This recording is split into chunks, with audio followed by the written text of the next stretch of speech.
All right. Welcome back to the same old place where you came from. I don't even know the words. I used to like that show. I know I'm dating myself terribly by mentioning Welcome Back Cotter even obliquely on a stream. There it is. I'm old, Gandalf. All right. Glad that whoever could join me could join me. Sorry for being late. Had some stuff to do, but the stream can't stop, won't stop. So here I am. And if you are in here, let me know if I sound okay. What levels are good? I hope they're good. I feel like they should be good. Just adjust. I feel like I always want to tweak stuff at the last moment. Okay. What's going on? Hey, walking the path. And hey, Linkian. Oh, look at that. Good timing. Sound is good. And Linkian says he's running Winter's daughter for his girlfriend. Excellent. Sound good. Great. All right, well, let's get right to it. I have no idea how long this will take. So I'd like to try to get it done in an hour. I have a little bit of extra time. It's taking a little bit longer, but not too much longer. Is that gonna share with me? That work? Let's see. By the magic. There we go. All right. This is Winter's Daughter. I guess part of the Dolman setting. It's under the Dolman umbrella. This is by Gavin Norman of Old School Essentials fame, I believe. Always heard really great things about this adventure. It gets mentioned to me all the time. I think the last time Yochai Gal brought it up to me in our uh, interview that we did a little while ago, but I've heard it before then. I've heard it since then. So I thought, why not take a look at it? I like the cover art. This is, I believe, from the description, at least what I saw on Drive Through, and there's a link to it on Drive Through in the show notes. This is a lower level, 1 to 3, something like that, adventure. Have some authorial information written by Gavin Norman based on an original concept by him and a couple of other guys. Gavin Norman laid it out. Cover was by Mish Scott, as are the interior illustrations, and we have cartography by Carl Sternberg.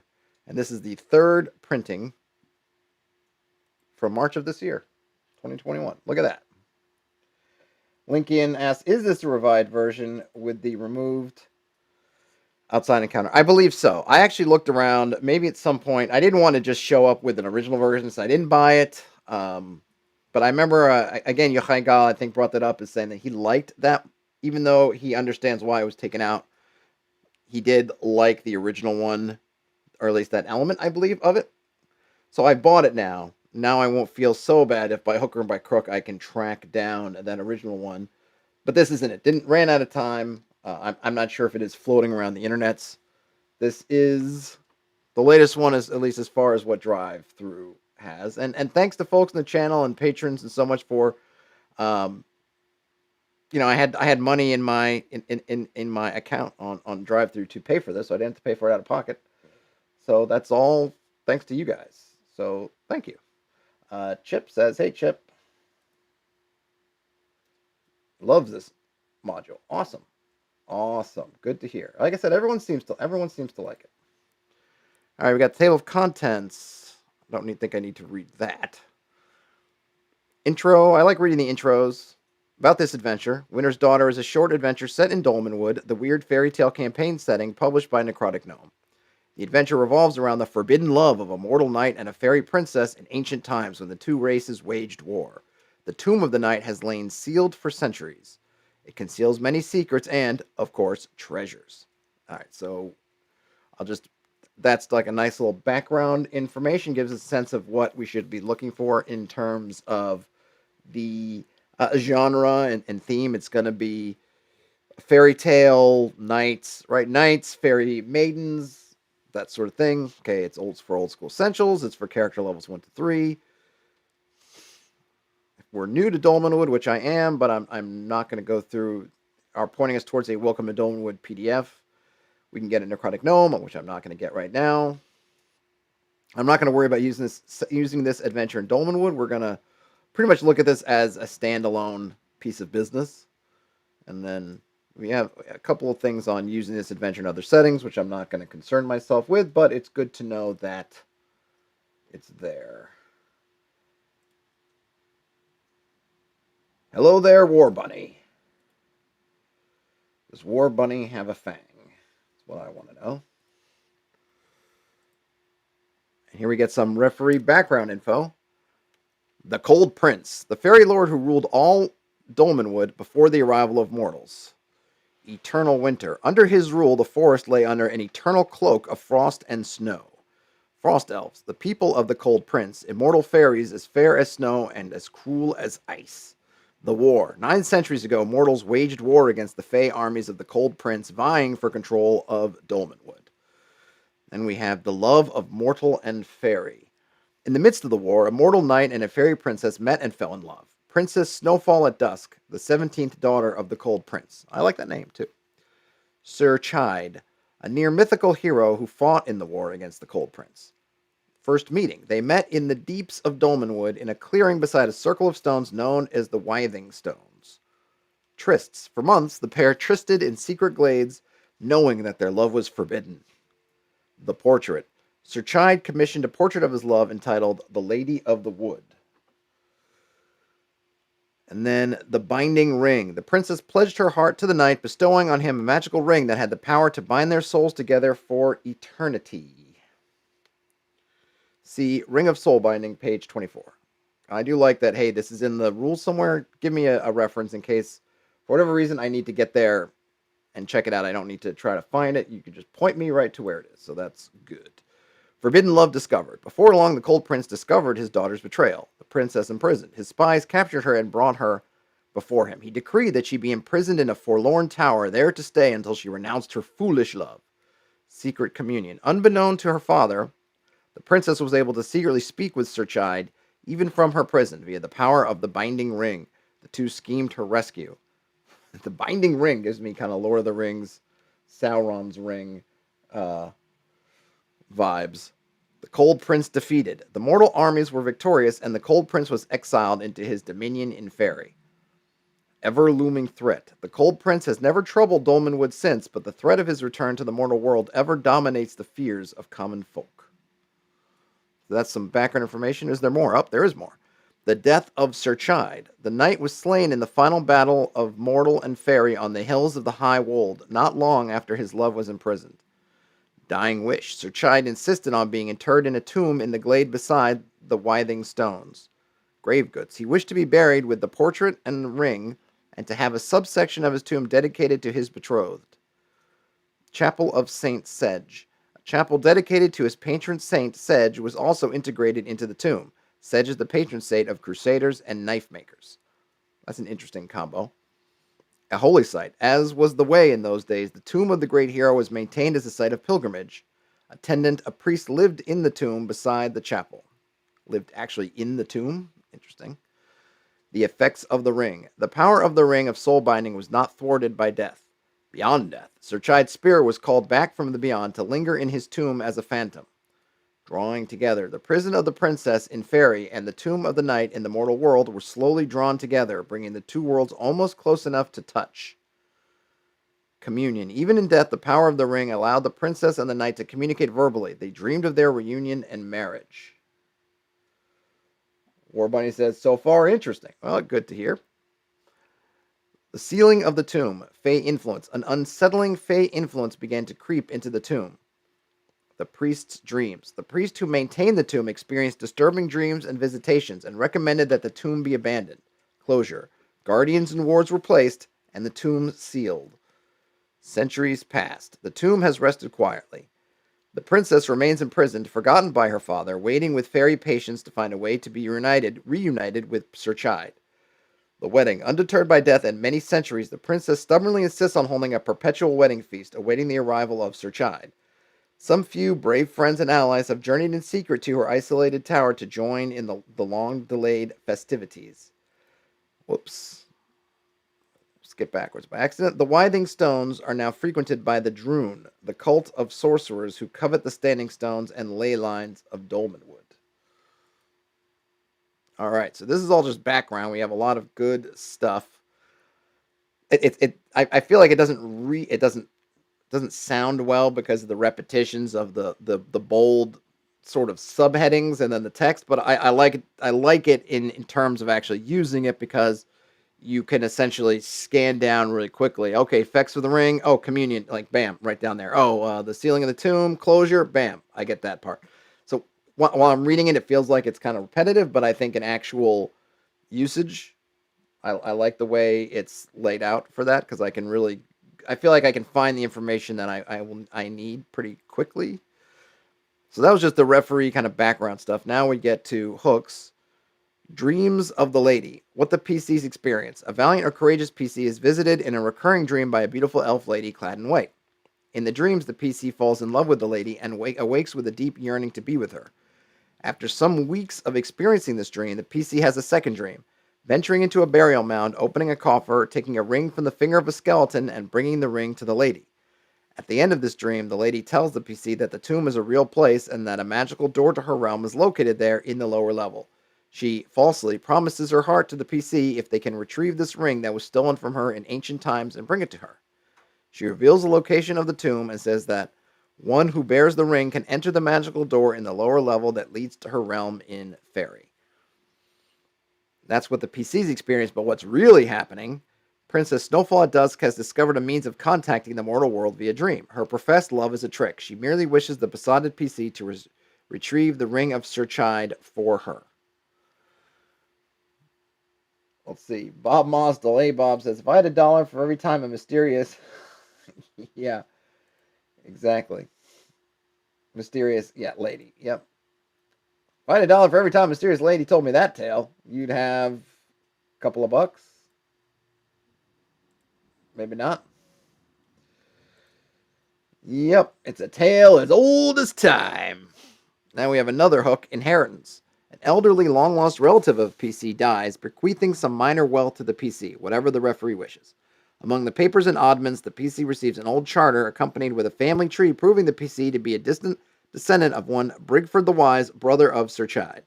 The referee may decide how accurate this genealogical information is. The charter shows the location of the tomb where Brigford is interred alongside his brother, noting that the fabled sword and ring of Sir Chide are, legally speaking, the property of the inheriting PC. The documents claim that the ring has the power to open a doorway to Ferry. Okay, so we got at least, so those are two. We have let's get to the first or the third one. I think it's third. Is there another one? Oh, okay. So the last of the hooks, tomb robbers. A wizard hires the PCs to journey into the Dolman Wood to an old burial mound, giving them a map of its location. Their mission is to enter the tomb and retrieve the ring from the hand of the skeleton that lies buried, a bronze band set with a moonstone with fittings in the form of woven branches. Upon returning this ring to the wizard, the party is to be rewarded with a sum of 5,000 gold pieces, or whatever the referee wishes. This one has a complication. The ring to be retrieved carries a fairy enchantment. The ghost of Sir Chide is bound to it and will haunt any who steal it, which leads us to an epilogue. So we basically have 3 hooks and 3 styles of hooks. One is a very romantic one. In fact, this first one, Dreams of the Lady, I feel like it almost works better if you're going to run this as a one-shot and you wanted to just take a player aside and kind of talk them through, and not read them the whole adventure, but just kind of this idea of, okay, you're going to be besotten with the lady and this stuff, right? Let them in on it, because there's a little bit of a burden there of how do you determine, oh, he's in love with her, and if I was going to do this to just a random PC, oh, suddenly you're in love with the lady. I wouldn't, if I was a player, I might be like, don't tell me who my character is in love with or not in love with, whatever. But if the game master came to me beforehand and said, hey, Todd, we're going to be playing this, and this has this element, I'd like you to be the character, play the character who has fallen in love with this fairy princess from his dreams, I'm on board. I like it. But you have that kind of hook, okay? Then you have another hook, which is one of your more straightforward hooks. Hey, your uncle left you some stuff, but you got to go claim it. So go forth and claim it. Good. And then the third one is kind of ye old, if you're just playing sort of ragtag adventurers who need money for anything, hey, a wizard hires you to go tomb robbing, which is pretty much right up the average adventuring party's alley, especially at level 1 when they don't really have anything else to do. So you have sort of 3 styles of hooks that can appeal to different sorts of games, different sorts of players, which is good. You probably could combine them, though they seem like they might be at odds, right? So if you had one PC that was getting the dreams and then the rest of the party was hired as tomb robbers, they're going to end up in conflict, which you may like, you may not like.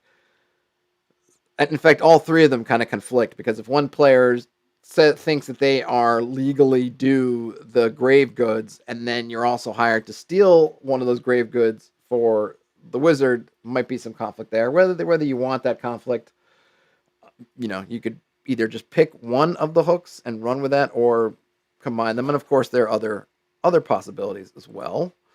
Player background, or player's background. Common folklore. Not all that transpired in the past remains common knowledge. The following tale is known among the common folk of Dolmanwood and may be heard by PCs. All right, and I like this touch too, right? There's some stuff is not everyone.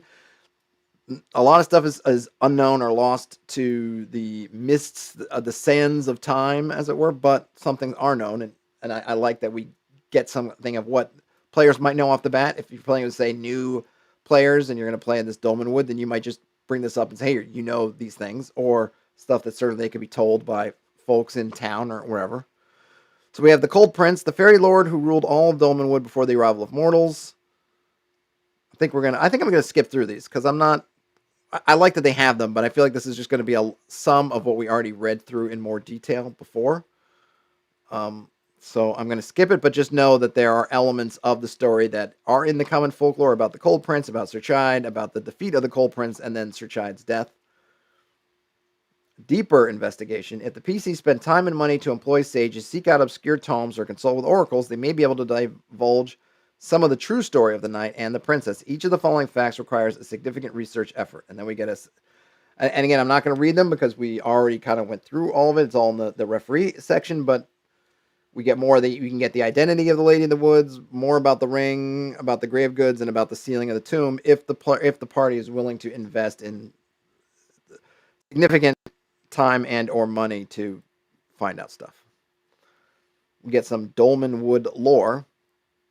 The Two Realms. The forest of Dolmanwood lies in a region of the mortal world where the immortal realm of Fairy, home of elves, sprites, pooks, goblins, and all manner of sinister and mirthful creatures, is close at hand. This parallel world, sometimes known as Elfland, though that is something of a misnomer, elves are not the sole denizens of Fairy, is endless and timeless beyond the comprehension of mortals. It lies adjacent to the mortal world, so close that the laughter of its denizens may be heard drifting through the glades of Dolmanwood, but at once so far removed as to be intangible to those of mortal birth. Only at a few special places or times do the two realms overlap, allowing transit back and forth. One such location may be encountered in this adventure. Swig of Diet Coke for the working man. Fairies. Those races whose members originate in the undying realm of Fairy are collectively known as Fairies. The vast majority of Fairies never cross the subtle threshold that separates their realm from the mortal world, and indeed would never dream of doing so. However, some individuals do enter the mortal world upon occasion, and some even gain a taste for the place and tarry for extended periods. The fairies who may be encountered in Dolmanwood are typically those of unusual bent, romantics, obsessives, or megalomaniacs, or those who have been outcast from their native realm. Pure iron. Fairies are especially vulnerable to weapons forged of pure iron, suffering double damage on a successful hit. Silver sickness. Fairies are repulsed and sickened by the touch of mortal silver. The delicate, pale silver of their native realm does not have this effect. And now we have some languages that are spoken in the Dolmanwood. We have Woldish, Old Woldish, Drunic, Liturgic, Sylvan, High Elfish, and the immortal tongue of Fairy. All right, so Woldish is the common tongue. Old Woldish is an ancient dialect of the common tongue. Drunic is the secret language of the mysterious Drune. Liturgic is the sacred language of the Church of the One True God. Sylvan, it's a common language of Fairy and Fairy kin. High Elfish is the language of Fairy nobility, which is utterly unfathomable to mortals. And then finally, the immortal tongue of Fairy is the ancient and reality-bending language known only to the most ancient and dreadful of fairies. Outside the Mound. I'm going to go forward to see if we have a map, because I'm not sure. Let's see. I know there is a map. Okay, here's... All right, do we have an overall? So we don't have an overall map, but we have... So we have outside the mound. So I'm not sure how... If we're expected just to start at... So I guess we can dispense with getting to the mound itself. Maybe it's easy. This map seems to indicate that there's a road. There's a road leading to the mound area. Then we have the burial mound, the underground portions of the mound. And then we also have the Ferry Prison, which is the outside, I guess, and the tower. And then we have inside the tower, and that's it. All right, so we only have a few locations. Whoops, wrong way. I guess got to go backwards.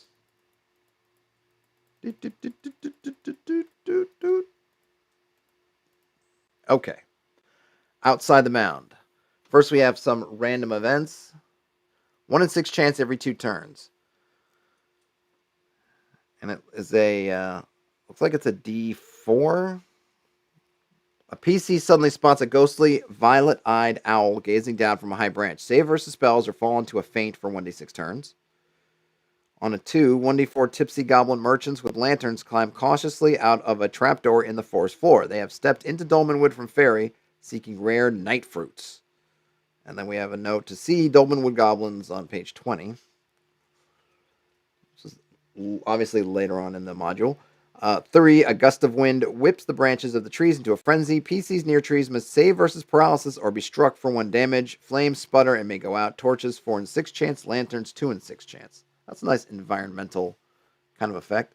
And then finally 4, a huge warty toad creeps over, eyes the PCs quizzically, and utters a single croaking word. Betrayal. Betrayal. Betrayal. I like it. And I guess outside the mound, maybe that just is for the whole... Would that be for the whole woods, or are we talking about just that area? I'm not sure. I wonder if we're meant to. I'm guessing maybe because we have no travel, there's no hex crawling, there's no hexes or anything here, that we could just kind of start at, hey, you get to the mound. Right? So the first area approaching the burial mound, we have a tangled forest. Brambles half bearing the paths, twisted trees seeming to close in around as the PCs pass by, blocking their way out. And I've really been, I'm just going to stop for a second. I've really been looking at, this is really kind of, because I've been wondering about what to do, because I kind of have in my mind to write something, but part of my thing is I'm not a very big fan of the boxed text. And I was thinking of all these things to do to give the kind of information you want to give a GM so that they can kind of freelance their own boxed text. But I hadn't seen anybody do it before, and here it looks like he's doing that, because he's basically giving you in bold, and the way these sentence fragments really are is just giving you the high notes. Okay, there are brambles. So for the Tangled Forest area, all it has is brambles, parenthetically, half bearing the paths, twisted trees, parenthetically, seem to close in around as the PCs pass by, blocking their way out. I have to read that, and then from that I can formulate how that appears to the PCs in the fiction, right? So I'm given the ingredients, and then I get to mix it up myself and say how it comes out. So it's really interesting that they've done it. I actually had kind of a different idea for how to organize it, but it's interesting that someone's already done this. And the fact that this module is very well thought of means that the concept of doing this obviously can be successful, which is cool for me to see. So we have the Tangled Forest, we have the burial mound looms ahead. It's a flat-topped hillock, evidently artificial. We have atmospherics, clanking metal, irregular from Area 2. And Area 2 is the withing stones, comprising the stone circle, rune-etched, eldritch markings which reflect moonlight, mossy, clad with dangling beards. The runes, magical script, which, if deciphered, appear to have some function in rituals of summoning. Clearing the moss, carved at the base of each stone, are images of icy fey figures wailing and writhing as if in torment. Ooh, doesn't sound fun.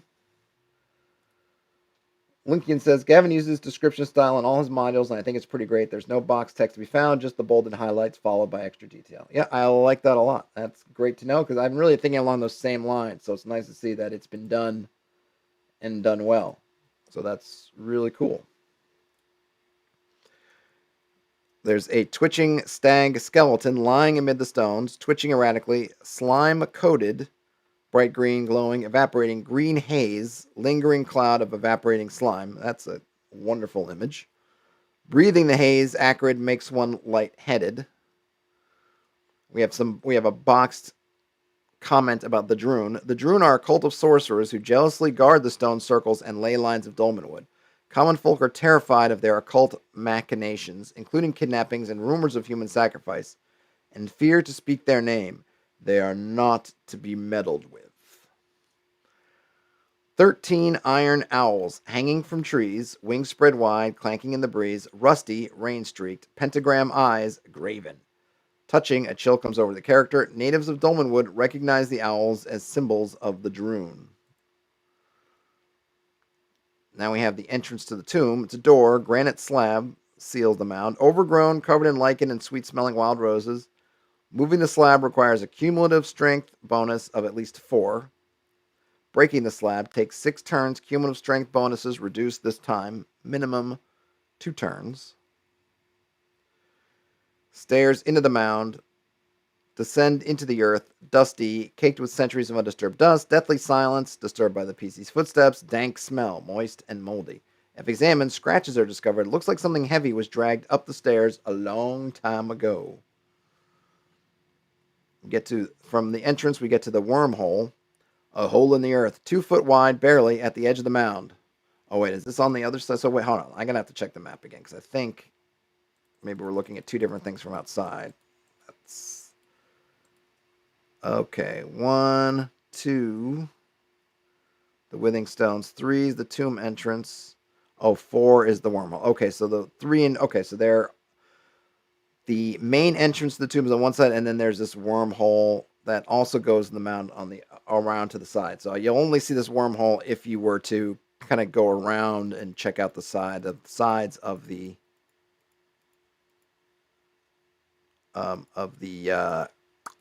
tomb, the mound, I guess. So the wormhole is not from the tomb's entrance; it is a different entrance. 2 feet wide. Okay, illuminating the hole reveals a hole to descend 15 feet to a chamber, which is area 10. Making noise attracts the worm tongues that lurk inside. Ooh, worm tongues. Crawling down disturbs the worm tongues that lurk inside. The hole emerges after 15 feet into area 10. So we have an alternate entrance, but with some conflict attached, since presumably you'll have to fight or otherwise disperse those worm tongues, whatever they are, once you get down there. You can't stealth it past the worm tongues. Slime trails. Gooey like petroleum jelly, opalescent, largely transparent. Tracking, the trails lead from the hole into the woods and back. Character skill with tracking can detect trails of 3 slug or worm-like creatures. Touching, a slight acidity can be detected if the slime is touched with bare flesh. This is not enough to cause damage, but you will get a sense maybe about how those worms conduct their business. Okay, the burial mound. In the burial mound, or at the burial mound, we have more random events. 1 in 6 chance every 2 turns. Another D4. A vision of a beautiful woman. Walking the Path says, worm tongues should be a theme of this game. But how many of them are Grima? I don't know. Maybe it will be a theme. Or are you spoiling? Give me a spoiler that there is no worm tongue theme. Okay, vision of a beautiful woman dressed all in white with a star upon her brow. She appears in empty space and says, The ring holds the key. My eternal salvation. Before disappearing into mist. 2, the sounds of hounds baying echoing through the crypt. 3, the 2 dancing skeletons from Area 8 waltzing through the air on a tour of the tomb. Nice. 4, 1d3 worm tongues break through wall or ceiling, hungry for living flesh. And we'll see what the worm tongues are in a couple of pages. We got the Hall of the Guardians. Atmospherics, it's musty and wet. There's 4 religious objects standing on plinths in the corners of the room, moldy. The items about 1 foot tall, a silver crucifix worth 200 gold pieces, a wooden statue of a cherub, a holy book, a huge candle. Reaction. If a non-lawful character sets foot in the room, the objects float into the air and attack. I like that. That's a nice alignment touch. Double doors, heavy stone, streaked with damp. Inscription, the most dear. But if it's streaked with damp, could it not be the moist dear? Classic.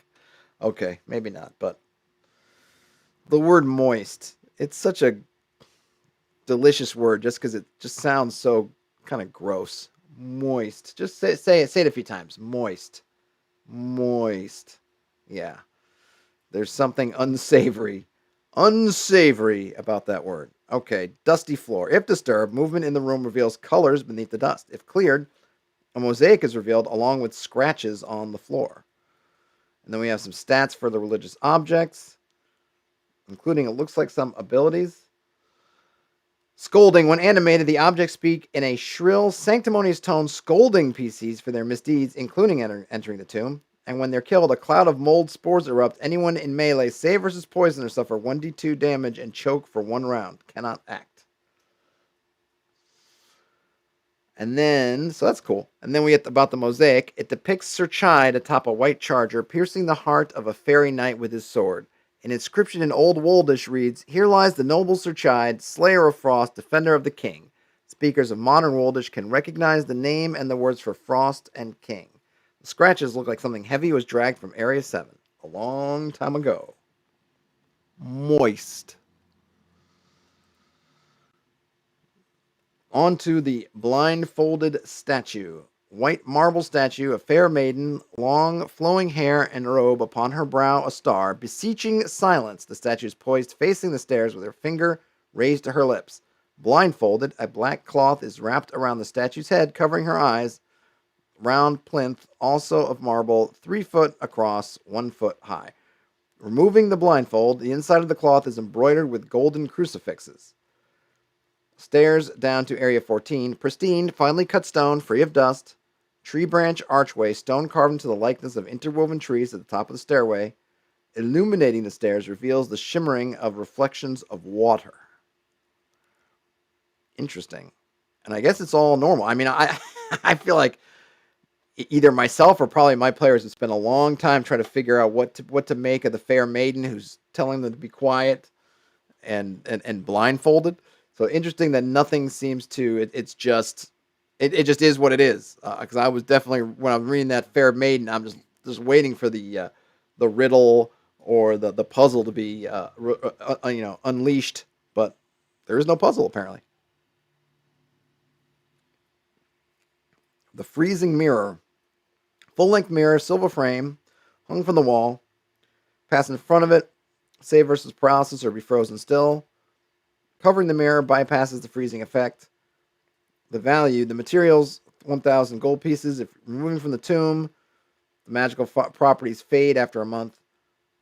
You can unfreeze people using holy water, cure light wounds, or sunlight. Empty statue plinth. It's white marble.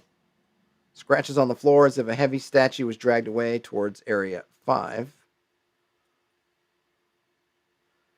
Have we seen Area 5? Hall of the Guardians. What was that something? I don't know. Have we gotten a sense of what was dragged away? Perhaps not. And then stairs down to Area 14, pristine, tree branch archway, illuminating the stairs, so the same kind of thing. So we have the blindfolded statue, the freezing mirror, the Family Crypt. What is going on over here? Nothing. 2 floating skeletons dancing, arm in arm, slowly waltz in midair above the fissure in the floor. Slick with moisture, covered with slime vapor. Slime vapor.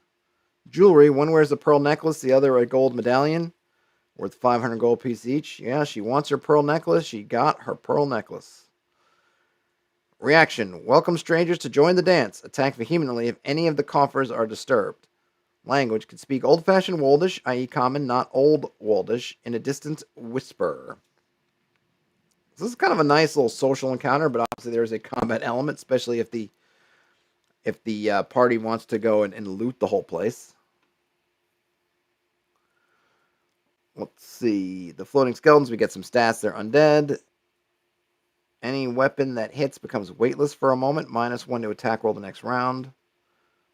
So they are actual skeletons. They're not apparitions.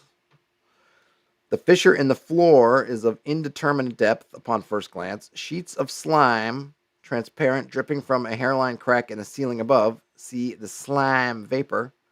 Looking down, PCs who gaze into the fissure catch glimpses of glimmering light below like sunlight reflected off of snow. Delving. People or objects that descend more than 15 feet into the fissure drift down from the sky snowflake style in Ferry. Area 15. Though the fall seems long, it is harmless. We have some stone coffers. A and B lie open. Lids are pushed aside. Tarnished brass plaques at the foot. The brass plaques are portraits and names. A is Lady Amaranda, mother, tall, elegant, stick-like, big nose, holding a book. B, Lord Brigforwith, father, stocky, round head, chunky beard.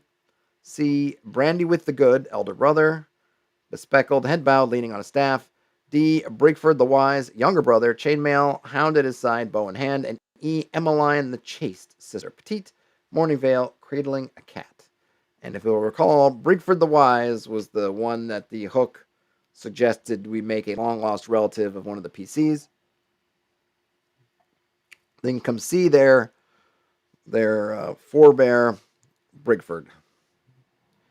Inside the coffers, A and B are empty. C has a skeleton with an ash staff. D has a skeleton dressed in rusted mail. E has 2 skeletons, 1 human, 1 feline. Of the slime vapor, sheets of slime drip into the fissure from a hairline crack in the ceiling. Coats the skeletons. Their eternal rest was disturbed by the slime. Touching with objects, the object becomes weightless for a moment. Touching with flesh, slime rushes over the PC's whole body in an instant, coating them with a thin layer. The PC becomes lighter than air, drifting up to the ceiling. This is permanent unless the slime is removed. E.g. dispel magic. Wow, permanent. You can have some fun with this now balloon PC. I guess the 2 floating skeletons can seem to guide their movement, so maybe you're kind of under constant levitation effect. So that would be pretty cool. The Chapel of St. Sedge has wooden pews that are decaying. It's got a stone altar with a statue of St.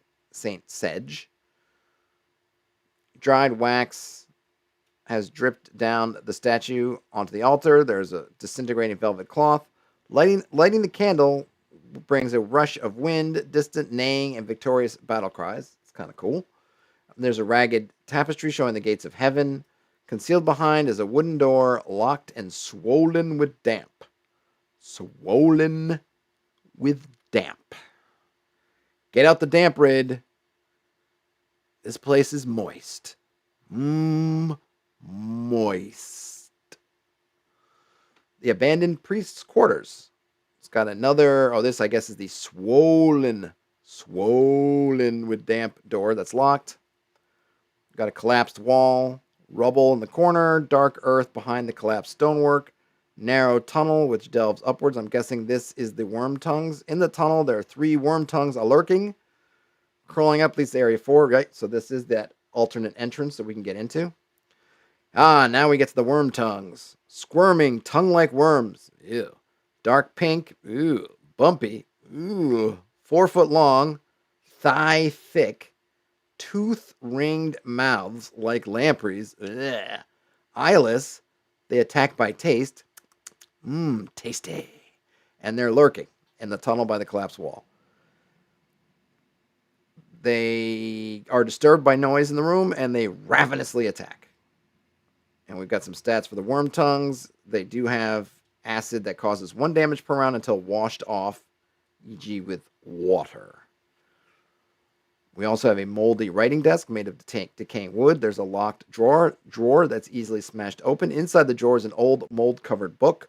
Pages stuck together with damp, indecipherable. Inside the book cover is a brass sheet inscribed with a pastoral poem about Sir Chide, hunting with his favorite dogs. One of the dogs is named Flager. I do hope that Flager comes up somewhere else in this area. There's also a loose flagstone, which you can locate by searching for secret doors or traps. Underneath it is a small space containing a locked metal box. The lock is trapped with a poison needle. Save versus poison or suffer 1d6 damage and fall unconscious for 1d6 turns. I have noticed, and maybe this is just because they're trying to take it easy on you, these are not save. The couple of things I've seen about poison, none of them were save or die. One is, I forget what the other poison effect was, but just interesting. But I guess for the way he envisions these low-level adventures is you're not unleashing full poisons. So unlike, say, the spider in Hamlet, you're not going to cause any fatalities with these poisons. Just some discomfort. I mean, I take that back. You do suffer 1d6 damage. It's not like it can't kill you, but it's not an auto kill. I wonder if we could say, what are the odds? You probably can run that, because your save, I guess at first level, your save versus poison probably don't have great odds. Probably a better chance if you're rolling under your hit points with a d6 than it is making your save versus poison. Somebody run the odds for me. Who in the chat is good about the odds? Tell me if, let's say, you've got 3 hit points. Obviously, there's a 50% chance you die right there. Is that better or worse than the save versus poison? I guess it's got to be worse, right? Because I think it's something like you're going to be at 16 or 17 at first level save versus poison. So that leaves you only maybe a 20% chance of not dying. There you go, Bob Mostel. Never tell me the odds. Exactly.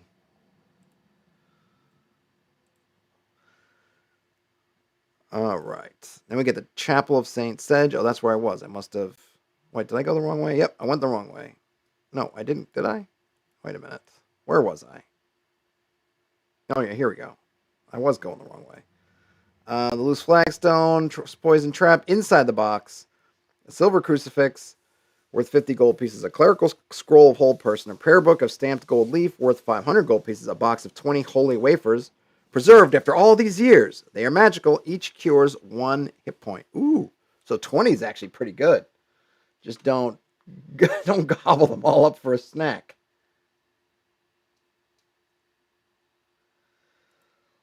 Linkian points out there's definitely an instant death poison in A Hole in the Oak, another of his level 1 adventures. Okay. So maybe it's just a style in this one because it's supposed to be kind of fairy tale. But that said, like it's not, 1d6 damage at first level is going to kill some people. I've played with guys, PCs that had, 2, 3, 4 hit points. So you get a little bit better chances of survival, but it's not like, oh, this isn't going to kill you. No, it could still do a pretty good job of killing you. It's just not 80% chance of killing you or whatever your save odds are at this point. Statues with weapons. There are 7 statues of footmen made of dark stone with real weapons. One's got a flanged mace. We got a morning star. We got a battle axe. We got a warhammer. We got a longsword. The longsword is enchanted, +2 to hit and damage, carries a glamour that affects mortals who wield it, compelling them to attack the largest foe in battle. Ooh, I like that. Halberd with a moldy pennant and a spear with a serrated blade. We have mold-patched walls, yellow and purple, vivid fuzz. Disturbing the mold raises a cloud of spores. Everyone within 10 feet must save versus poison or suffer 1d4 damage and be stricken with violent coughing and choking for 1 turn. So again, another non-lethal poison. But of course, as you're moving through here, these things add up. And if you took d6 here or in that past room, then you take a d4 here, chances are that will kill you. So it's interesting. And so it's interesting that I guess in his other modules, he just does the straight up save versus poison. And this one, I'm not sure if he means it to be more thematic with fairy.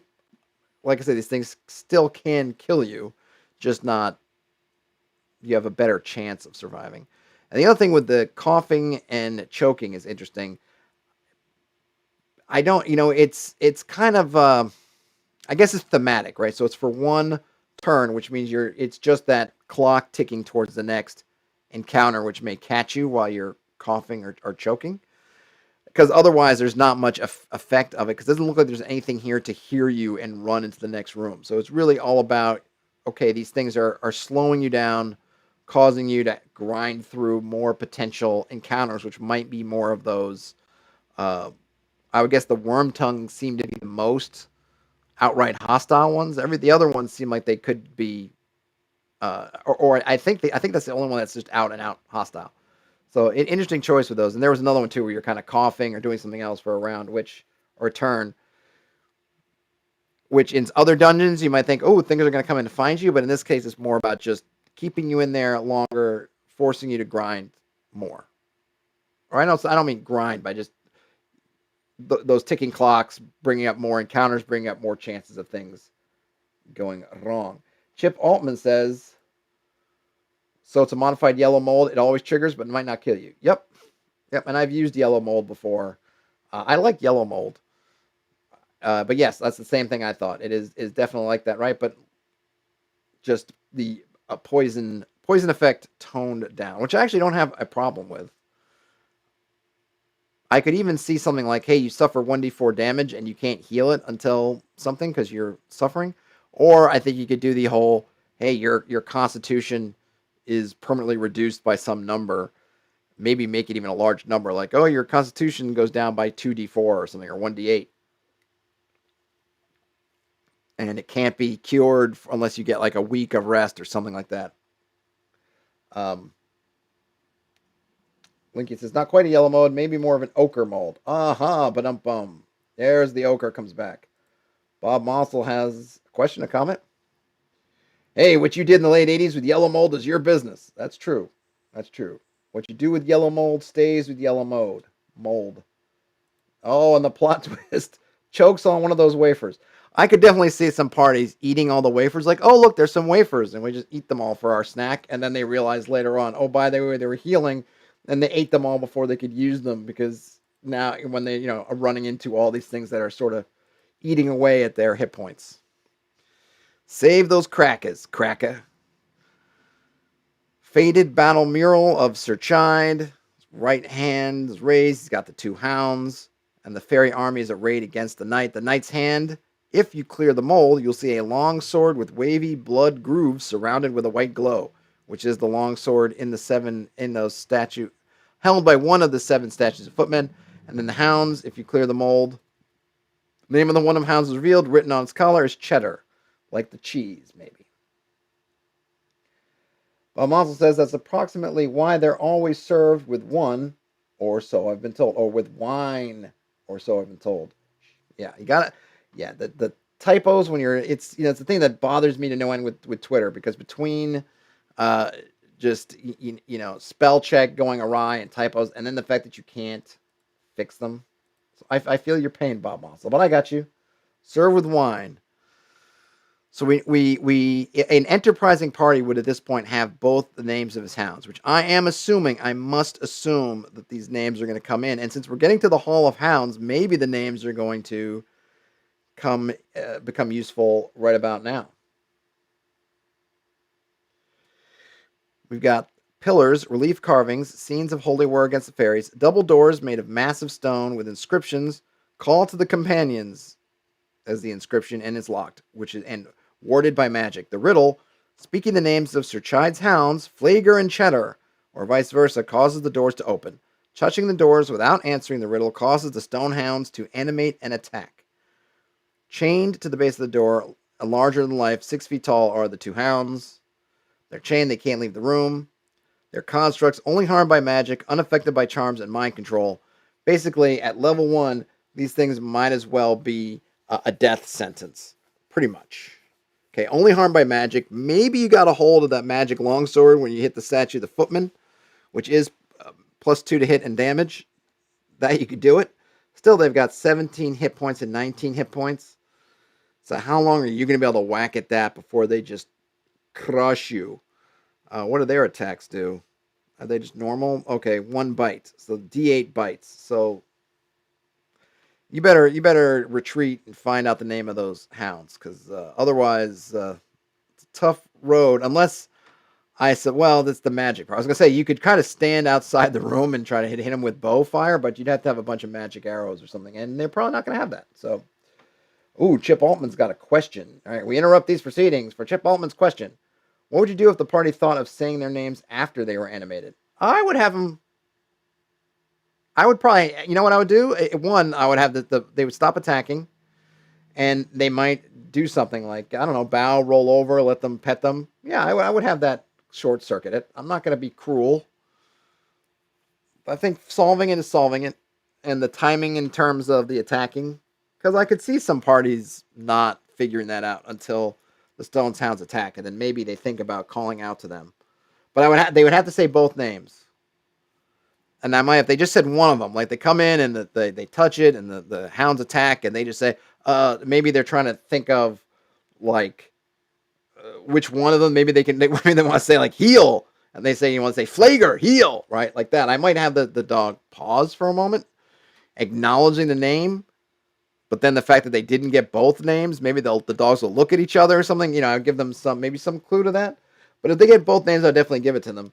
But they have to get both, because that's all tied together. So, you got to get both of them. And then we get to the Knight's Tomb. The ghost of Sir Chide is pale, thin, armored, maudlin, great word, maudlin, and is kneeling before the portrait.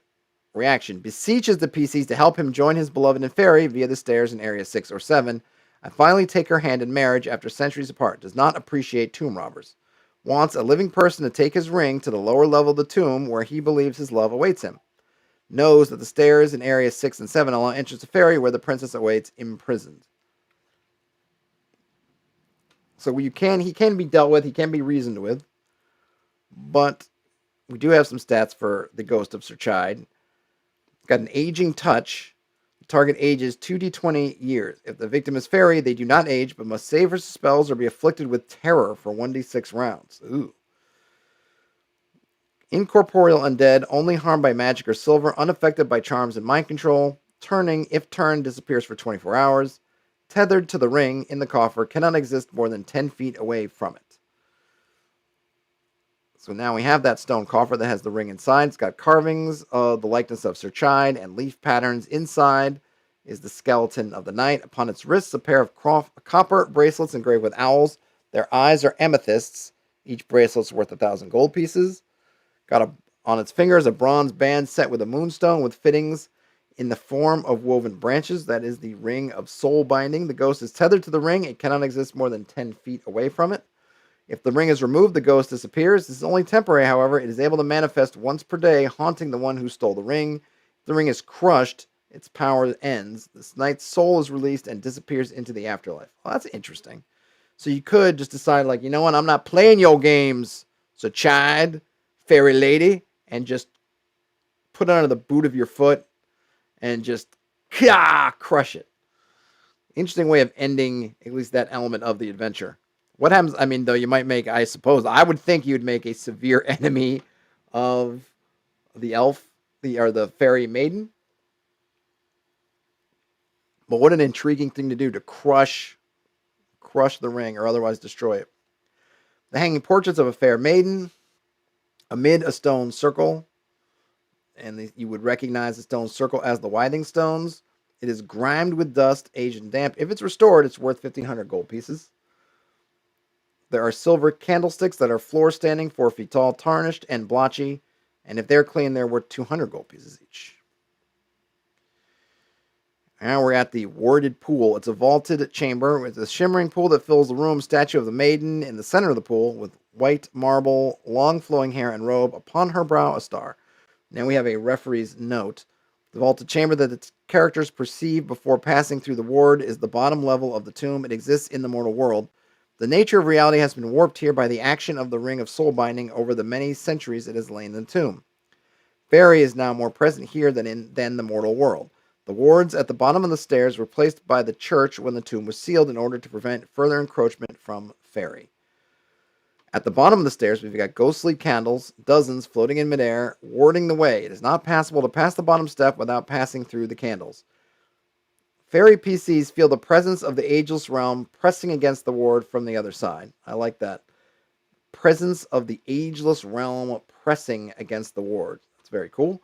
Passing through the candle ward, characters feel a wave of religious awe. The perceived scene of the vaulted chamber dissolves and reforms into an outdoor scene with a white tower upon an island in a frozen lake. The PCs appear in Area 15. So they are going through Fairy. Returning, characters who came from the tomb can pass back through the ward, but it is impassable to others. Dispelling, the ward is immune to fairy magic, but can be dispelled by others. Treat as if cast by a 10th level cleric. This takes us to the Ferry Prison. Random events here in the Ferry Prison. 1 in 6 chance every 2 turns, same as in the other areas. Also seems to be a D4. We've got 1d3 Frost Elf Knights. Guests of the Princess emerge from the forest on white chargers. And we can see further about them in a couple pages. We also get potentially a calling white raven brings a message to the princess announcing the arrival of her friend, Lord Mantle of Runes. Another great name. A laden sleigh pulled by white stags rushes from the forest. The goblin sleigh rider brings gifts to the tower, fairy fruits, ice wines, and a cauldron of steaming soup. And we're going to see, this is another one of those Dolman wood goblins, which we'll see about on the next page. Or 2d6 dire wolves. See old school essentials. Creep out from the forest and sniff around the lake seeking prey. So some very flavorful stuff and one more or less combat, or at least potential combat encounter with the dire wolves. Tower on a frozen lake. Wintry glade is bitter cold. 2-foot deep snow, which is pristine and crunchy. Boot prints larger than human, leading from the tower to the edge of the woods and back. Snowflakes drifting gently down, and sparkling sunshine glints off the crystalline snow. Very flavorful. We have a frozen lake with an ice skating patch cleared on the lake. It's frozen solid, down to 5 feet. I'm not sure what that means, down to 5 feet. Or I guess, does that mean it's got 5 feet of frozen ice? I'm not sure. But I imagine it just means it's safe to skate and otherwise run around on. The white marble tower has a solid door that's unlocked, polished cherry wood with black iron fittings, icy walls with a negative 20% to climb sheer surfaces checks. Frost patterned windows can be smashed open, plume of smoke rising from the summit. There's a purple crack in the sky. Sticky purple drips occasionally fall from the crack, staining the snow. Horror-clad forest, ominous firwood, heavy with snow, mossy corpses in the trees, food for the troll Grimmelgridge. We see area 16, which we haven't gotten to yet. Wandering in the forest, characters who wander in the treacherous fairy woods may encounter giant spiders, frost elves, or winter woods. We do have paths into the forest with ghostly candles blocking the way. It is not possible to step on the paths without passing the candles. Okay, so this is basically the way back into the tomb. The entrance hall. We've got doormen, hulking clay-like humanoid. It's the troll Grimmelgridge. Palanquin. Is it palanquin or palanquin? This is one of those words I've only read and never spoken. So, a palanquin on its back, scarlet awnings, scrawny little rider, the goblin Griddlegrim. Furnished with garlands, winter hats and boots and ice skates, and there's a fireplace, and then atmospherics. We've got delicious aroma of baking from the door to 17, muted voices from the stairs up to 18. Palanquin. Thank you, Chip Altman. Palanquin. Moist palanquin. Moist palanquin. We have some boxed stats for the Dolmanwood Troll. A mortal touched by a troll sprouts moss at the site of contact. That doesn't sound very nice. It regenerates 3 hit points per round, reformed unless killed with fire or acid. And then we have some lore. The trolls of Dolmanwood are mossivorous fairies. Their favorite delicacy is moss that has grown on the corpses of a sentient being. This leads them to murder. I don't think you're supposed to read it with such glee, but it just sounded funny to me. Yeah, they eat this moss, but the moss that they like is that's grown on the corpses of sentient beings. Thus, though they are vegetarian, they must kill. Or at least they like to kill. They enjoy killing. Griddlegrim, the goblin, scrawny, dark gray skin, huge yellow eyes, dressed in purple finery, jovial.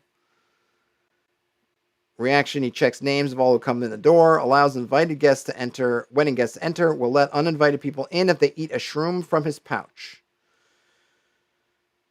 And his shrooms have magical effects when eaten, and we will see that in a few pages. It is the pouch of limitless fungi. Grimmelridge, hulking, obese, hairless, wearing Hessian clothes, has a bulging pouch filled with moss-covered humanoid bones, and is glowering. Reaction, he does what Griddlegrim tells him, secretly wants to squash PCs and add their fertile bodies to his moss corpse collection at the edge of the forest. But will he do it? Here we have the stat block for the Dolmanwood Goblins. They've got some spells: Charm Person, Darkness, Sleep, Phantasmal Force. Those are all, Charm Person and Sleep alone could be potential just game over right there. Cast Sleep, and then, cast Charm Person on somebody who's been slept.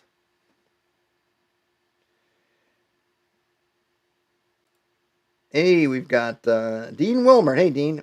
Perfect timing. I was thinking they might run this here soon. Excellent. Glad you found it. And then Dean also says Master Blaster vibe on those two. Yeah, for sure. Absolutely. And who doesn't like a little Master Blaster in their lives? In the fairy kitchen, we've got two frost elf cooks. Chubby, pearly eyes, blue skin, flustered. They're shouting orders demanding the PCs help carry more food up to the feast. This is a great way to come in, and it's also one of those Hollywood-style tropes, right, where the PCs either sneak into the kitchens and take part of staff, or they get confused for serving something else and get pushed into service, which allows them to get into the place they need to get into.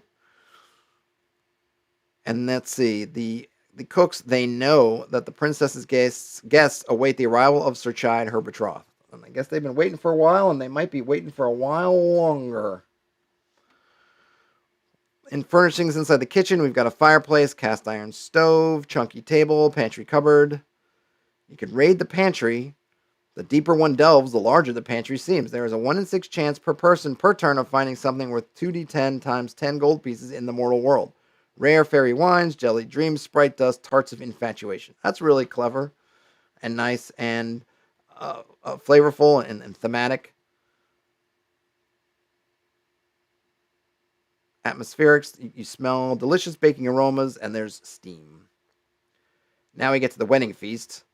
We've got the feasting table that is amply bedecked. It's got roast swans, mountains of fruit, ice wines, and violet spirits in crystal decanters. Eating or drinking, mortals who eat or drink with savors of spells or forever yearn to return to fairy, which is a very fairy tale element, so nice and thematic there.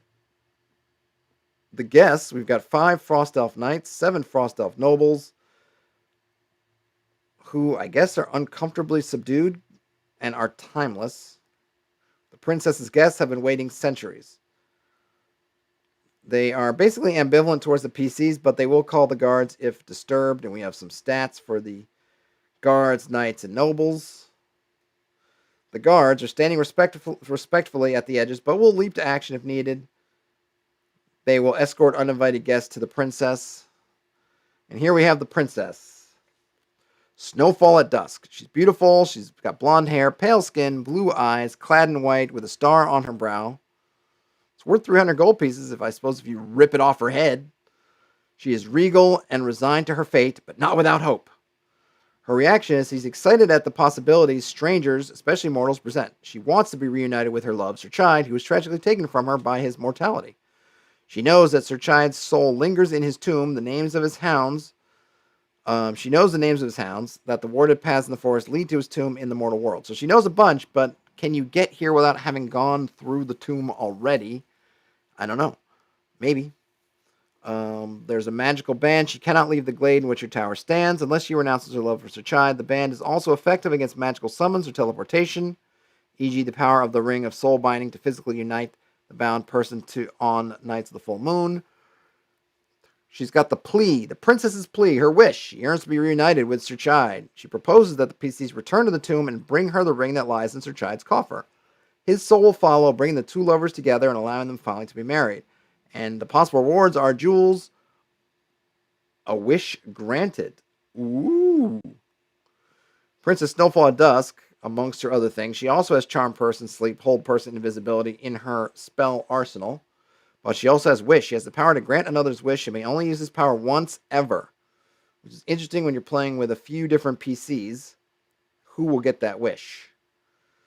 If it's a one-shot, it doesn't really matter too much. If you're doing this as part of an ongoing campaign, it'll definitely might potentially add some interesting wrinkles to the future. In here, we've got a canopy bed, a dressing table, a wardrobe, fireplace. In the jewelry boxes, 30 ice jewels worth 200 gold pieces each, 12 necklaces of fairy silver, 150 gold pieces each, a sapphire set in a platinum brooch, and the wardrobe, 20 fur coats, 20 scintillating gowns worth 100 gold pieces each, many more than should fit inside. So you get these kind of more elements of a little bit strangeness that we would expect in Fairy. And then we get an epilogue. A door to Phrygia. The tower in which Princess Snowfall at Dusk is imprisoned is located in an obscure reach of Phrygia, the fairy kingdom of the Cold Prince.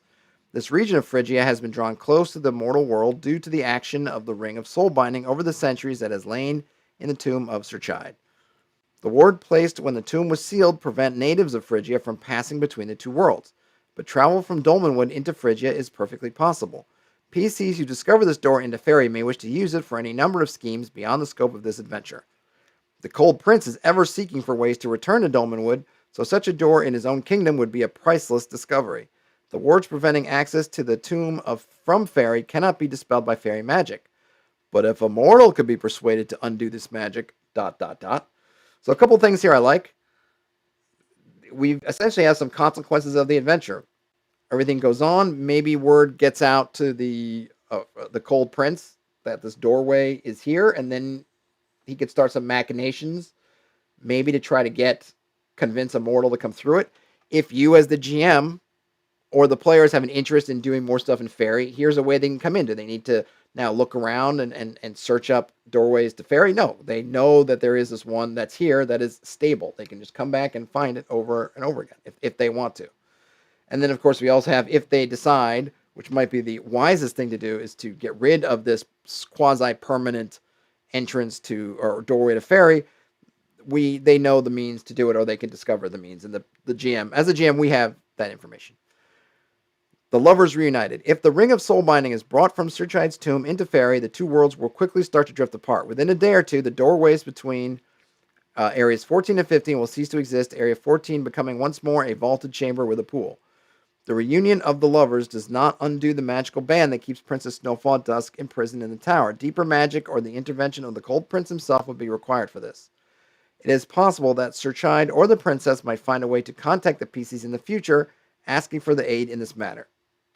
So we have the other possibility. If the PCs do what Sir Chide or the Fairy Princess ask for, they become reunited, but it doesn't solve all the problems. They're still stuck, and they'll have to get back fairly quick. And I don't know if you want to play with Fairy. Sometimes there's the idea of time and space and Fairy moving differently. So a couple of hours in the Fae is like weeks in the real world. You could have some fun with that, and certainly at some point, if they hang around in this part of Fairy too soon, they could become stranded, since within a day or two, and maybe it would be like days of Fairy, so they do have some time there.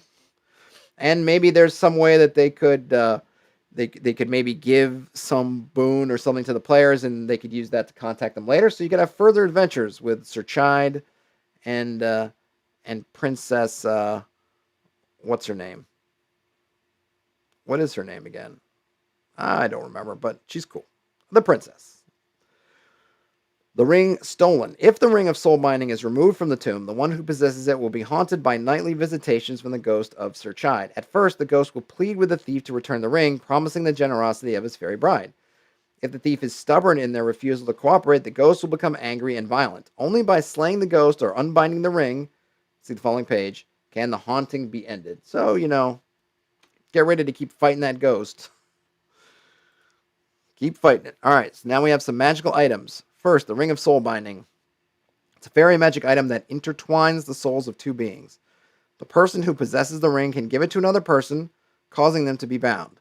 A save versus spells is allowed if unwilling. The binding may only be undone if the ring is destroyed, the spell magic is cast on the ring, or either the bound persons cast on the ring or either of the bound persons, or either of the bound persons renounces the binding, or the one who gave the ring dies. So really hard for the one who gave the ring dying, since that's the immortal fairy princess, unless she's killed, obviously, right? Effects on the bound persons. The bound persons may communicate verbally via the ring. If one of the bound persons is in the mortal world and the other in fairy, the ring draws the two close together, narrowing the boundary between the two worlds. And I really like this effect, by the way. Upon nights of the full moon, the wearer of the ring may call the other person to them. For the space of one night, the two are united. If the wearer of the ring dies, their spirit cannot rest and will haunt the ring as a ghost. Such a ghost is only able to manifest in the presence of the ring, which we've already seen. Now we get that pouch of limitless fungi. In an innocuous-looking burlap belt pouch stuffed with colorful mushrooms. No matter how many mushrooms are taken from the pouch, it is always full. The first time a character eats a mushroom each day, it has a random magical effect, which we will roll on a d12. Subsequent mushrooms that day make the character sick. Unless noted, all effects are permanent. Wow. All right, so if you do take that goblin up on his offer to eat from the shroom bag, you're going to get some fun stuff that is not going to wear off anytime soon. So I'll read through these 12. First, you could double in size, destroying clothing, so no Hulk-like effect. You do get double melee damage. Oh, this one lasts only 1d6 turns. Okay, so some of them... Oh, I see. Unless noted, all effects are permanent. So some of them are going to be permanent. Some of them are going to be temporary. All right, so you can go Hulk for 1d6 turns. You can shrink to 6 inches tall for 1d6 turns. Your skin can turn purple. Oh my gosh, your eyes shrivel up and new eyes grow on the palms of your hands 1 turn later, and that is permanent.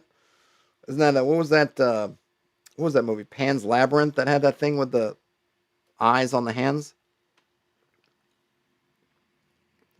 All hair on the body grows to 10 feet long. Nose swells, grows a sour face, and becomes sentient. It is endlessly critical of the PC's actions. Permanent. +1 to a random ability score.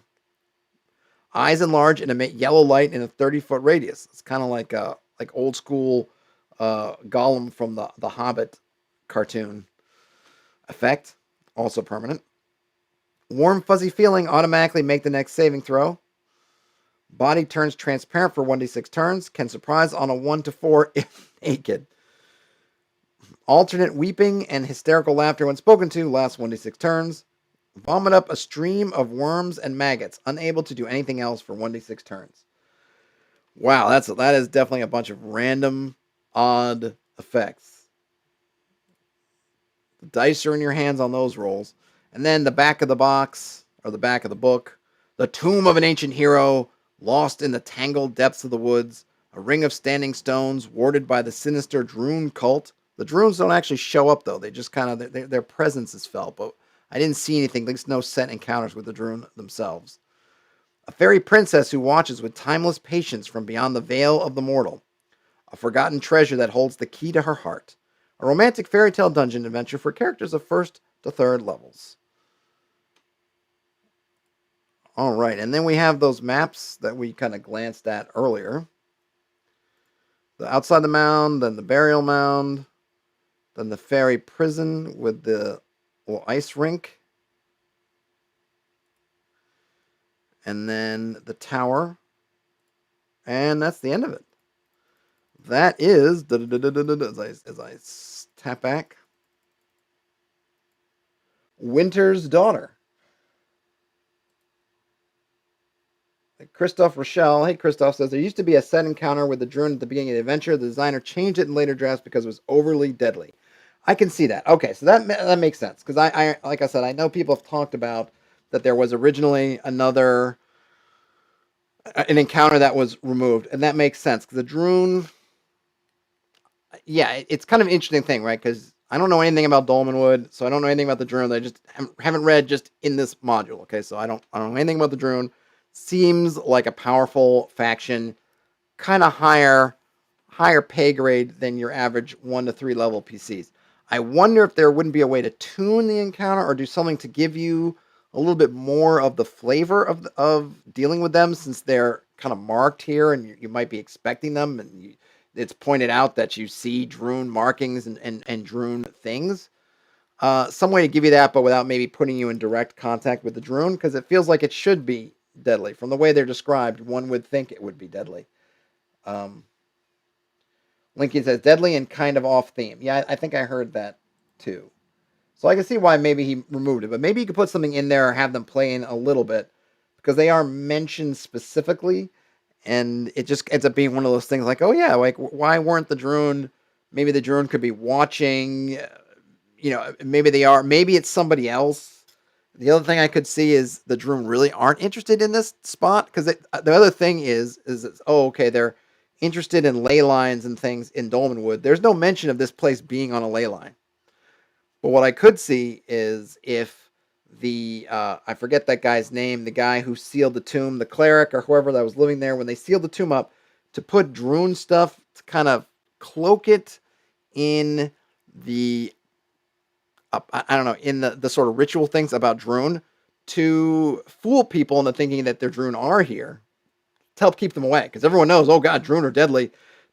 Don't go there if the Droon are there. So if you put it in the trappings of the Droon, you'll keep people away, which is what they want, which makes sense to me. The ley line stuff, it would have been nice for maybe a note about the ley lines, because I was like, oh, that's really intriguing, but it just doesn't come up. It's just kind of like, okay, there are ley lines, the Droon like it, and that's all we get. All we get from there. So we got some more from Linkian on here. The issue is there really is no way to resolve preventing the sacrifice without entering into a very deadly combat. I'm guessing that that's what the encounter has something to do with the sacrifice. Christoph Rochelle says, I think the encounter was you see the Droon doing human sacrifice, but the sacrifice is totally okay with it, so potentially no big deal if the party doesn't intervene. I see. But yeah, it is kind of, I can see how that's kind of off theme, because if you really are playing up the romantic fairy tale aspect of this adventure, it doesn't really jibe with allowing human sacrifices, even if, like the pig animal at the restaurant at the end of the universe, even if they're totally good with being butchered, I agree that I would say that, at least having not read it, just hearing this summary of it, that yeah, it might not work. I think you could do something else with maybe the Droon thing being a bit of a ruse, being a long-term con to help keep people away from here, and that there really is no ley line in this area. It just happens to be there. But I can also see, on the other hand, that part of that whole old school OSR vibe of showing people that there can be, the death can be waiting for you at low levels very quickly. I can see that some people might also kind of like the fact of having a deadly encounter off the bat there. Is kind of showing the PCs something about the world, just the way the world works. I'll have to see if I can get a hold of a first edition somewhere where I could read it. Maybe I'll swing back to it. Otherwise, I like this adventure very much. It's got a lot kind of packed in. I kind of like that it just does away with with a lot of things that we might expect. There's no real town. It doesn't care. Okay, in the Dolmanwood. If I have all this other Dolmanwood material, maybe there's some town that's nearby. There's probably some. I think there might even be. There was some other map that I could have downloaded from drive-thru. It came as part of the package, which I didn't. Maybe it's got more of a hex map of the area, but basically it says however your story is, everything's happening in the tomb area. That's where the game is. So the adventure is. So we're just going to get you there, right? Which is, especially for a one-shot, is ace. Hey, I had this a guy ran an adventure, and he was a really good GM, but he got caught up in wanting. There was a desire to run it so sandbox, and instead of putting us where the adventure was, he wanted to start us off in town, and it was kind of up to us to sort of discover the adventure. And I was like, at one point, I was like, man, and everyone was just couldn't figure out what to do, and we had no direction. And he thought that was kind of like a selling point. Oh, there's no direction, like, right? This is a sandbox. You're getting to choose. But I'm like, man, this is supposed to be kind of a one shot, right? Choice is not part of it. We're here to adventure. We're diddling around. We're not having fun. We're just confused, and we don't know where the adventure is, or it's taking us now forever to get to the adventure. If the adventure here is at the mound, at the standing stones, just put us there, get us over there. It's this adventure is not about hex crawling. It's not about these things. It's about this specific location and little bits around it. Just put us right there, get us in the mix as fast as possible. So I appreciate that he does that. I appreciate that you have lots of different things to do. You don't have necessarily a ton of different encounters, but it's not all combat. There are certainly things you can interact with. There's certainly things you can question. You have some different entrances into the tombs that you can avail yourself of if you want to be careful. There's some nice puzzle elements. The names of the dogs, I think, is done in a clever way that makes sense and that is foreshadowed. You keep seeing the guy with his dogs, the guy with his dogs. You get to a thing with all the dogs. Hey, call your companions. I don't think it's too much of a leap to go, oh, the companions must be the dogs, but now you're thinking, how do we find the dogs? And if you got there before figuring out the names, and that inspires you to maybe go back and look and figure that stuff out. Certainly once you get in the fairy realm, there's going to be a lot of social elements because attacking things is generally going to be a really bad idea. And then you have multiple different ways you can finish it depending on what you do. I like the fact they give you the option. Hey, crush the ring. I don't know what happens, and certainly that would have been one nice thing to have in the conclusion or the epilogue is what if you do crush the ring? If you do crush it, does that set the princess against you, right? She becomes a potential contact, potential quest giver. But if you crush the ring and you send Sir Chide's soul away, presumably forever outside her reach, she could become a dangerous enemy, a nice antagonist, and an interesting one too, because it's not just whoa, I'm trying to take over the world. It's I've been waiting for eternity to be with my beloved, and you have taken him away from me forever. So what am I not willing to do to you when I have nothing else but time? And that wrinkle of I can't leave the glade, but I can talk to other people who can leave the glade. So maybe even my dad, in fact, the Frost King or Frost Prince might actually free her, since she could presumably say my love is gone. So yeah, you can let me loose. I no longer can be with him. And then what happens? So there's a lot of interesting things to do there, even though you might look at it and say there's not that many moving parts, but you have enough freedom to really do what you want to with there. What else we got from the chat? Oh, and Chip says there is a hex map for Dolmanwood in the Worm Skin Zines. Okay. Well, I guess what I was just saying is that you don't really need it. You can add it in if you want to. If you're working in Dolmanwood and you want to put a town in there in case the party wants to go back and forth, there's really no reason. It seems like everything here is done in a way that without doing the sort of railroading that you would see in, say, Ravenloft, where you enter Ravenloft and it's kind of this straight path to the castle, and then once you get in the past castle, you can't get out until you finish it, and then you get out and it basically kicks you out the other side. So you're on this conveyor belt, which was I think their attempt to keep you on message, keep you on point. There's nothing really to go back to, and once you get to a certain point, you just can't go back. This one has that same kind of focus without putting those kind of rails on you. You can leave the tomb, and in fact, depending on how you work it, you might go through the tomb, go to Ferry, then go back to the tomb, and then go back to Ferry again. But there's not really much of a necessity to go back to town, but I suppose if you want them to have it, you could do that. Ultimately, I can see why this is a very nice adventure. I think the toned down poison effects, or at least I don't even want to say it's necessarily toned down. I guess toned down in the fact that your odds of surviving poison is higher, but they can still kill you. It has a nice fairy tale flavor. I think this really does lend itself to a one shot or like an intro kind of adventure. The location's interesting. The kind of puzzle element is good, but it's integrated in the context of everything. It's not just randomly. I use this a lot. Randomly walk into a room, okay, solve this Sudoku to progress. No, it's not like that. Everything has to do with the context that you're in, fits with the character, and you see it.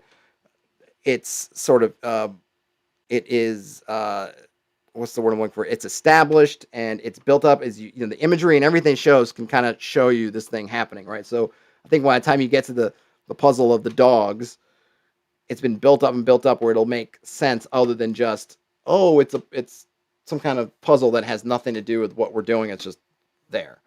And I like that it's got you multiple places you can go on exit. How you finish this thing up, who you decide to deal with, who you listen to, this or that. You've got different things that could come up that lead to then further adventures if you want to take it that way. So yeah, I think it's really well done. I can see why it is praised. Obviously, this is just for me reading it. I haven't run it. It seems to be, I really like the layout. I like his style of doing the descriptions, which I've been thinking about doing myself. I like the way everything is, it's very clearly laid out. I'm just trying to get to inside. I like the way it's clear, very well laid out, gives you everything you need. I would maybe say for I don't know if a first-time GM, if they would like this more than, say, something with box text. I think if you were a newish GM, maybe this would be a good module to try, because it doesn't have a ton of moving parts. There's not a tons of things going on. It's fairly easy to set up and run. And getting in the habit of not just locking in on box text, but making it your own. Okay, you come to the door, the tomb entrance, and I can look through and say, granite slab, overgrown.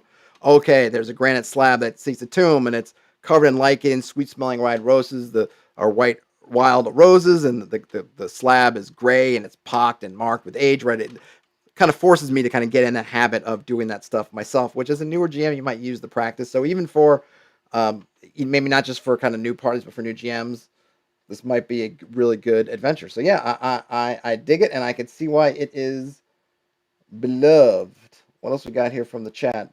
War Bunny says, certainly something you can put in a campaign, sort of as an extra. Let's see. Chip Altman agrees with Lincoln about the sacrifice encounter. It's cool, but potentially a huge distraction / TPK. Yeah, and I would say it seems like this adventure is somewhat, I wouldn't say maybe going out of its way, but it's trying not to set up TPKs. I don't see much in here where you're going to walk in and just bam. I mean, the worm tongues are bad. There's things that could be bad and could kill you. But, I don't see that one kind of whammy. And it seems like from what folks in the chat are saying about that one encounter that was excised from this edition, and that was kind of a whammy. And it comes at the very beginning when maybe as new players or new to Dolmanwood or new whatever, you have the least opportunity to really get a sense of things, that you're kind of thrown in it. And you're given a bit of a weird choice. Like, what would you do if you walked into a human sacrifice situation when the sacrifice wants to be sacrificed? There's almost no good answer, depending on how you're running religion and alignments. Like, what is the thing there, right? I don't know what the choice is. So it's kind of a bind, and maybe not a good bind, at least at the beginning. Maybe later on when they've gotten their feet wet in Dolmanwood and how things work, maybe it's better suited for something there, that it becomes a real challenge. I could see for a first time or low-level parties just kind of getting their feet wet, maybe that's a bit too tough. But I can also see why people would find it interesting. Christoph says, I love the layout of OSE Adventures where it's all clear at a glance. I think Ben Milton of Questing Beast calls it control panel layout. Yep. It makes things very clear. Doesn't use the... one of the things I was thinking for myself is having some kind of iconography, which I know they don't have here. And the only thing I would say is that there are a couple things I like, but maybe I would do differently myself stylistically. Is it looks like they're using basically just two levels of headers. So the one I'm looking at, right? Tomb entrance, door, stairs, right? So you have tomb entrance is the higher level header, and then two headings underneath. Everything else just has that. So you have a hole in the earth and the slime trails. Wormholes, the upper is the higher level header, and then a hole in the earth is a header, and then slime trails is a header. The one thing with that it doesn't do, maybe just stylistic for me, is it's not necessarily clear that the slime trails is part of the hole in the earth thing, that hierarchy isn't really shown. You kind of have to know that, oh yeah, well, I guess in this case they're not, right? Because I think the slime trails lead into the hole in the earth. But I think there's some also ones where I'm trying to see where there's one where there's just because there are these two levels of headings. So sometimes you get things that are supposed to, that kind of hierarchy gets caught up a little bit, like the stone coffers. So this one, Family Crypt, stone coffers, the plaques on the coffers, inside the coffers, all have the same strength heading. Whereas I might like something to just show that, oh, these are all part of the stone coffers. Maybe indent it, maybe have a third level. I'm not sure. Something like that I might like, but it's very stylistic. Yeah, Chip says the header that says 13 owls confuses me. If it's not an area, it's a number of owls. Right, there's stuff like that where I think, okay, a little extra hierarchy might help, but you also have to keep in mind, right, the limitations. I don't know what size page these are, but they're doing 2 columns, so if I start to indent in one of those columns, then I'm really starting to squeeze myself and how much text room I have. There's all kinds of different things. I can't. I think that may be the only thing I might say if I had to ding the layout, and if there's a way to make it a little bit more readable, something like that might help. Is help me with what relates to what, so then I can really scan it. Because right now I have to I can scan it, but there are those couple of elements that might be confusing to me. Like, where is the slime vapor? Is the slime vapor in the room? If it's just in the room, great. But if it's part of the fissures on the floor, then I'd like it to be grouped with the fissures on the floor so I know they relate. Same thing, even though they're stone coffers, the brass plaques inside the coffers, I have to kind of read through that to know it all relates, where it gave me just a little bit of formatting. If I wasn't looking for that, I'd see that they're grouped together and I could just skip it altogether. But that's a small tweak. I think it's really good. I'm glad I kind of picked it up on the spur of the moment to read. Unless you guys have anything else in the chat, I'm going to just wrap this bad boy up. I don't think I have too much else to say about it. It seems really good.